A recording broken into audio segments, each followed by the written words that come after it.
could you go if you run with the wind? And the chances you take are what give you wings, and you can fly.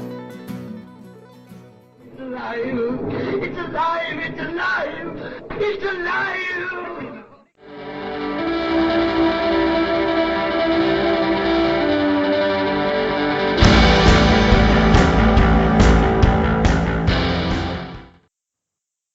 Hello and welcome to Alive After Reading. I'm Tim Niederreiter, and with me today is my latest guest, Lou Bayer. Welcome to the show. Hello there. So, as I understand it, you write nonfiction. What kind of nonfiction do you write? Well, I write about civility, so it's about how to be a better person and make change in the world, but based on a competency that we call civility. Okay. So, what is this competency? Geez, I can say words. What does this competency, civility kind of entail as far as people in general? All right. So civility is this way of making other people feel valued in the world. Some people call it human-kindness, but it's about ethics. It's about choices, about people treatment and so on. But there's 4 underpinning competencies. They are, 4 skills that underpin the competency. They are social intelligence, cultural competence, systems thinking, and continuous learning. Okay. Yeah, that's interesting. Honestly, when I approach this, I'll just say personally, when I approach the character traits kind of stuff, the different aspects of how you take apart an ability or a trait of a person, because I do that sometimes. I take that from the game perspective, either because I'm doing a role-playing game or something like that, or I take it from the creating a fictional character perspective. And so it's kind of an interesting difference, obviously, because you're studying real people, and I'm making up fictional people and trying to make them seem as real as possible, that kind of thing. Right. But I suspect real for you when you're making your characters real, it's though that fictional character's persona is based on some semblance of reality, right? So some experience with actual behavior, right? Oh, absolutely. That's, even though I write science fiction and fantasy, it's really actually because I write science fiction and fantasy, it's especially important that my characters come off as real. And I've been doing better about that. But anyway, I've been getting some decent reviews lately, and people seem to like the characters in these recent books. But yeah, what's your work? Do you have a book out yet? What's that called? I have several books out, but the one I was hoping to talk about today is called The 30% Solution. And it's about how civility at work increases retention, engagement, and profitability. And it's grounded in some pretty meaty and significant research in the field that shows that organizations that engage in civil behavior as part of their code of conduct, for example, values, policies, processes, and so on, experience on average 30% more profit. Okay. So you're taking it from kind of a more capitalist-driven perspective in some ways. That's right. I mean, sad but true. We've been at it for 20 years, and we started out doing children's, courtesy camp and teaching kids table manners. And, very quickly you discover that the same kids are coming back year after year. And, the reality is children have to have some example to follow. And, if you look at politics, you look at how adults behave in sports and online, in the media and so on, we can see that we're sorely lacking in leadership and civil discourse. And so, we've shifted away now, and we focus really on adults, but adults will pay, $40 without blinking for a pizza, and it's gone in 10 minutes.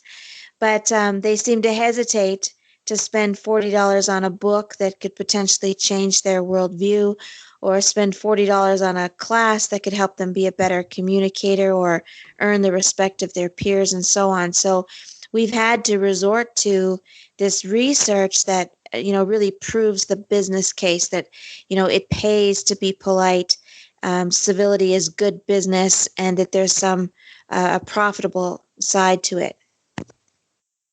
Okay, yeah. I mean, I guess that makes sense to me. I mean, because if you're going to take it from the angle of this is just what's right, that's a statement that doesn't exactly enthuse people from a more materialistic worldview, right? I mean, if you're saying like you should just be civil because it's the right thing to do, which is an argument people can make and often do make, it doesn't have that kind of compelling drive to it. So I can see why you're going from that angle. Right. And I think, there's a whole school of, sort of, we can say do-gooders or, the good cop and the hero and, people who really embrace humanity and kindness for the sake of kindness and generosity and peacekeeping and so on, just for the sake of it. And, more and more I see that there are, more people kind of living their values that way. But the reality is, most of us spend a great deal of time at work, employers and business and money talks, and kind of a lot of decisions are grounded in that. And so, if we can get employers on board and teach them that making a healthy workplace environment that is safe, that is respectful, will actually make you money. Everybody benefits, right? They make more profit, but the employees are happy. They go home happy. They're kinder to their families. They do good in the community. They don't kick the dog. It's this big positive thing happens. So, in my mind, if we have to go at it from, as you say, a capitalist kind of, approach, and if that works and gets the job done and makes the positive change, then that's what I'm going to do. That makes sense to me. I just noted the that you mentioned the profit motive there, which is a good way to encourage organizations, especially which are mostly driven by the profit motive, to go for this kind of thing. That's right. And then and then as you described, it kind of trickles down as it trickle down to the line of smaller and smaller until you get he doesn't kick the dog. The employees don't kick their dogs when they get home. Yeah, so it makes sense. So as far as methods, does this book go into the kind of ways to teach people to be more civil, or is it more of research? Oh no, both. So I mean, we had to provide all the research so that people understand that it's a real thing. We're not just sitting in the car making it up. But there are, very strategic, practical training plans and processes and things that we can employ. So it's everything from teaching people to be present, and to be able to read nonverbal and contextual cues. For example, you sound like you're younger than me, but, I grew up eating dinner 7 days a week around the dinner table with no television on. And I learned pretty quickly that when my father raised his eyebrow ever so slightly, that meant something. These days, in spite of how good animation might be or whatever, we find a younger generation especially is not tuned in. They're not correctly interpreting, body language and eye contact and tone of voice, or reading between the lines and, what isn't said in an email and so on. And we call it social intelligence, but it's sorely lacking. And especially in an age when we have, research says 120 different cultures who all have their own set of customs and cues in every workplace, you have to be present to pick up on some of that, or there's a lot of room for miscommunication. Yeah, that makes sense. And I'm probably a little younger than you, a few years younger, let's say. But I did grow up. I was actually born in 1990. I can say that now because I'm almost 30. In 1990. Yeah. Yeah. Okay. I'm getting there, getting on toward 30. But anyway, but even though I did actually grow up with a situation kind of similar to yours, in that my parents and the whole family, all seven of us, would sit down around the dinner table, and there would be no TV on most days for dinner. But regardless, that's probably an outlier. So I see where you're coming from there. I know, most of the people the kids I knew when I was little did not have that situation. Mm-hmm. So I also would want to add that I think for in purposes of this discussion, it's interesting you mentioned social intelligence, because I was diagnosed as autism spectrum disorder when I was a kid. Actually, Asperger's syndrome, but now that's kind of been folded into autism spectrum disorder. And that social intelligence is one of the big things that's lacking, one of the big qualities that autistic people tend to lack, especially as children. And I don't know. I think it's fascinating to me that can affect people so much. I mean, it does affect people a great deal, and it can change your life completely if you say misread an email and you miss the hidden meaning or the meaning that's like between the lines. So what's fascinating about that, and I agree with you that increasingly we're seeing a larger number of children diagnosed with Asperger's and social. I say deficit, but not in a derogatory way, but some of those lower social intelligence issues. And social radar, which I believe is what you're referencing in terms of inability to read cues to the same extent as someone who isn't diagnosed that way, is just one part of social IQ. And the research suggests that Asperger's, for example, some of those children actually score higher on other elements of social intelligence. So while their ability to not read visual cues might be lower, their ability to comprehend written and unwritten rules is sometimes higher. Their ability to read and adapt social style is sometimes higher. There's a range of aspects. It's quite a complex endeavor, actually, to build that overall skill. But those of us who may not have been diagnosed Asperger's certainly have an advantage, I would say. And sadly, though, we don't use it to the extent that we should. And if you marry that up with cultural competence, which incorporates our ability to restrain, to practice non-judgment, and to take accountability for ourselves and others, the fact that somebody might have some physical disability or been diagnosed with something, any kind of mental or physical or psychological, even psychosocial issue, we should actually be able to overcome that quite easily just by fostering civility component of non-judgment, meaning that we don't assume that there's a deficit there, right? It's the same as any other sort of unconscious bias. Okay, so by non-judgment, what do you mean?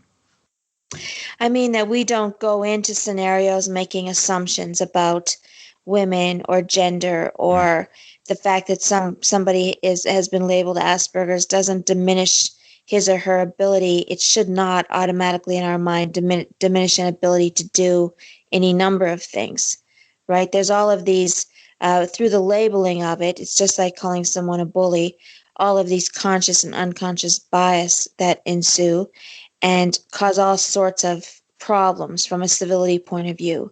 It's the same as assuming that an immigrant can't speak English or can't read, or all of these sort of assumptions we make is completely contrary to cultural competence. And so from a civility point of view, we're trying to teach people to be systems thinkers, to assume the best of people. I should have warned you I could go on for 3 days, but I think the bottom line is many people assume that civility is just manners. It's Martha Stewart perfection. It's Emily Post niceness, and that's actually about 5% of what civility is. It's quite a broad and complex competency. Okay, so civility encompasses a lot more than just your dinner table manners, your, which fork you eat with, that kind of nonsense. Probably that's a very minor part of it, in fact. Absolutely. And in fact, I would argue that in the big scheme of things, I don't care what fork you use, and you can eat your steak with your hands. I'll still invite you to dinner. But what's important is that you make me feel valuable, accepted and respected in your company. And that's the challenge we face these days amidst technology, rapid change, diversity, all of these things is we've lost our ability to connect, this kind of social fabric, what some experts refer to as social capital.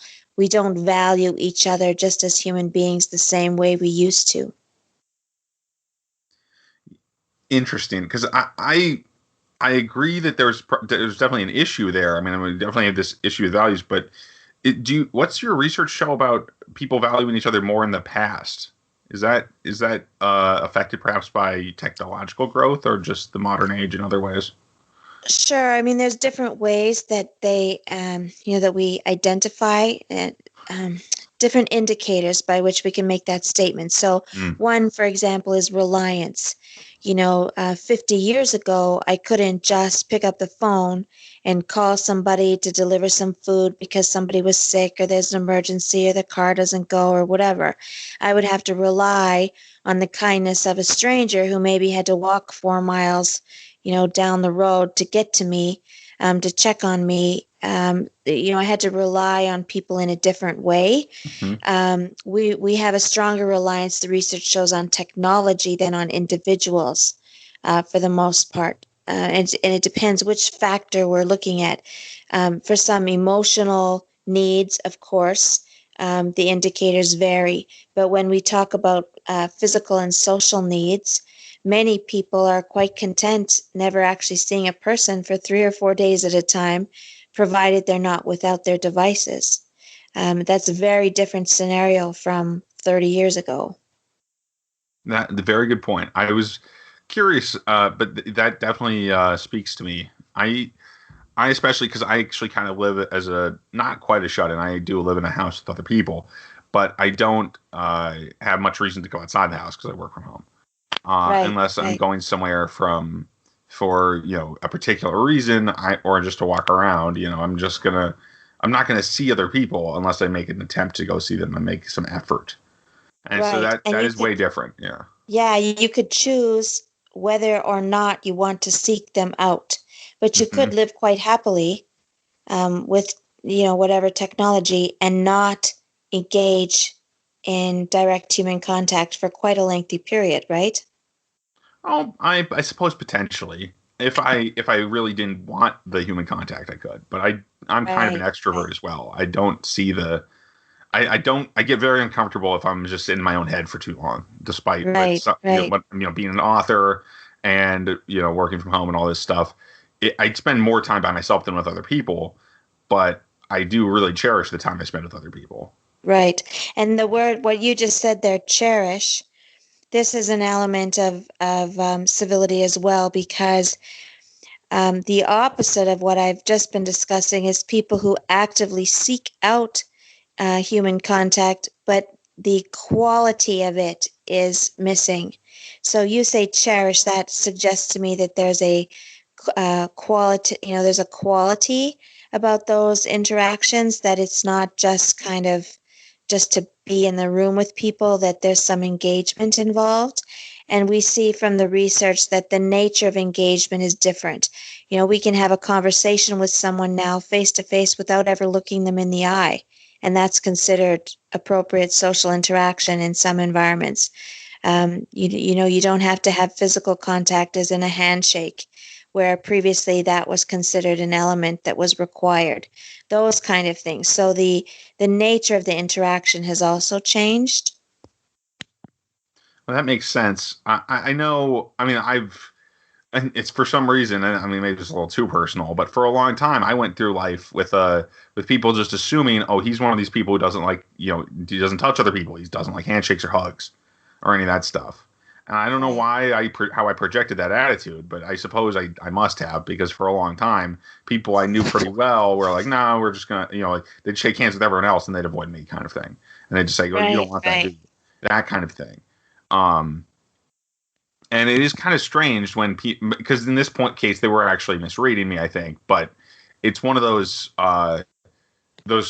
things that I realized affected me in a way, because now I'm like, okay, so people are going to treat me a little differently now, and Right. possibly because of my diagnosis, or just because of the whatever I projected Yeah, into the so I'm world at that interested in point. that. Would most of these people have known, like, would they have labeled you as Asperger? Would they have known that about you, or was it purely on their reading something about your demeanor?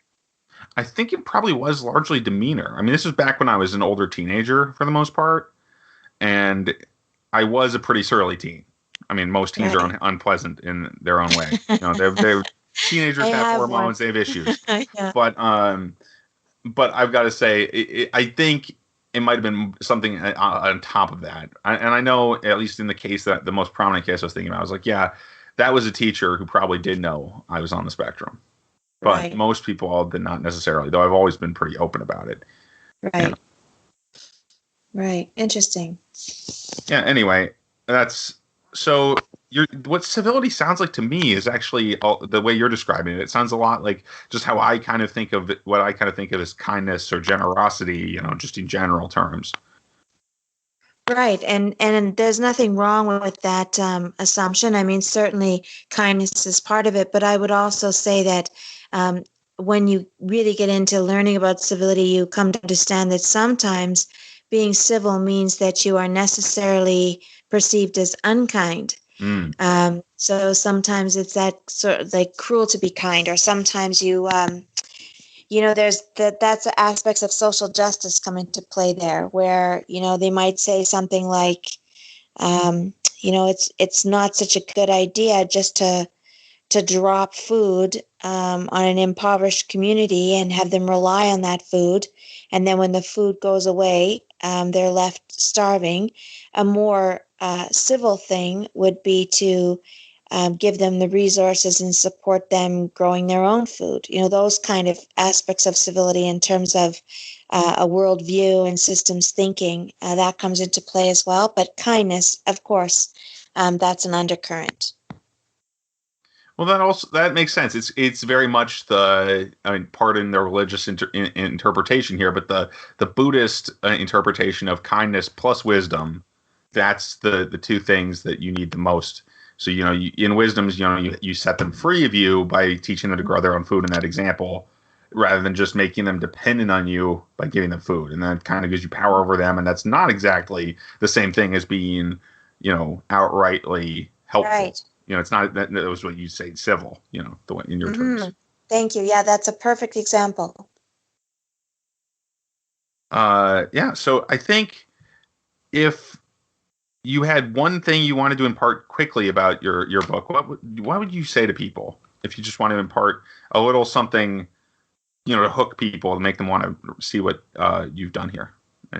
Well, I mean, I guess the one thing I try to help people understand corporate, mostly corporate, because my focus is workplace, is that, it's okay to want to make money. There's no shame in wanting to be profitable. You are business oriented, but why not consider how you can also improve the quality of life, that you can improve a community, that you can offer all sorts of benefits in the course of making that money, and potentially make more money if you approach it from a civility point of view than if you're just making money without considering the impact of that.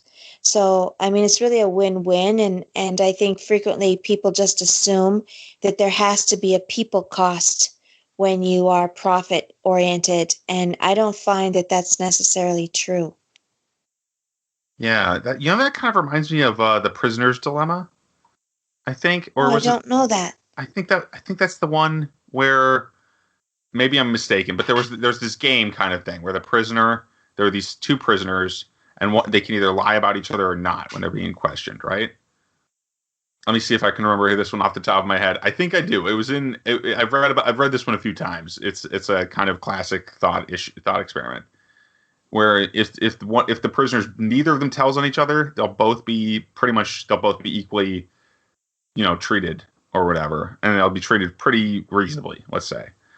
And then if one of them lies about the other and tells them and says that the other one doesn't lie, then they both then the one who does get treated, who lies, the one who gets lied about gets treated far worse, right?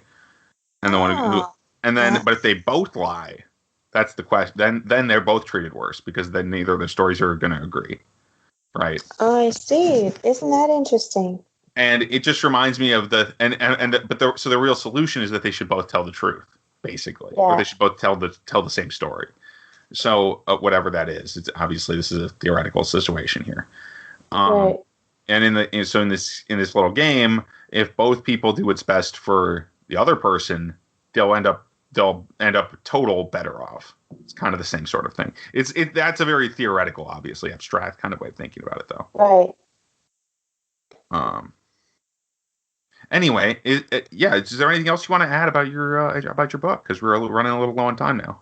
Oh, no, thank you. Thank you. No, I appreciate your time. All right. Where can people find your book, and who should check it out, I suppose? Oh, thank you. The book is on Amazon, and HR, business consultants, business owners would find it useful. And we're civilityexperts.com. Thank you for being on the show. And Thank you. it's been good.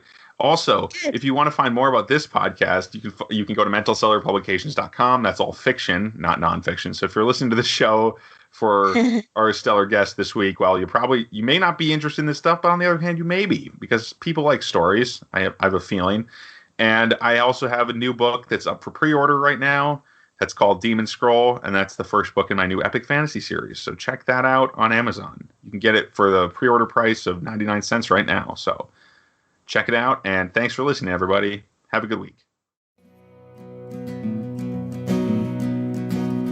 reason why each of us comes to this earth, and your actions will always speak louder than words, and you'll never know what you're capable of until you try.